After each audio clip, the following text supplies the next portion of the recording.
don't like everything the Supreme Court does, but it's fair and balanced and co-equal branches of the government. Should there Now, be if you term want term limits? limits, well, if we're going to do term limits for Supreme Court, let's do term limits in the House and Senate, and I'll be totally okay with that. Okay, Destiny, what's your view of this? And before Destiny goes, because Destiny is like far off on the cliff most of the time.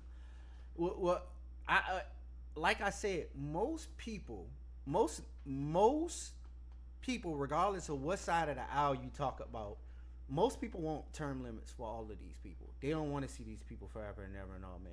Like my grandmother should not be remembering people's legislation, right, that they placed in that are still in power 30 something years later, like almost 40 years later. I'm almost 40 years old, right? So we shouldn't be sitting here saying, oh, we shouldn't be having term limits. No, everybody, it doesn't matter who it is or what side of the aisle it is. Everybody who is a common American agrees that we should have term limits. The only people that don't agree that there should be term limits are the people who are in power.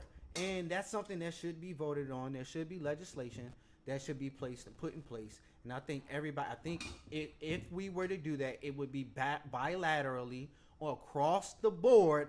All Americans would vote and say that we need term limits.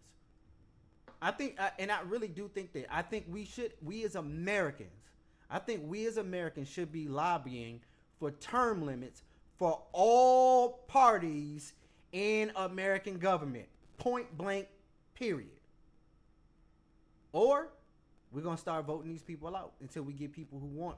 We should be getting people out.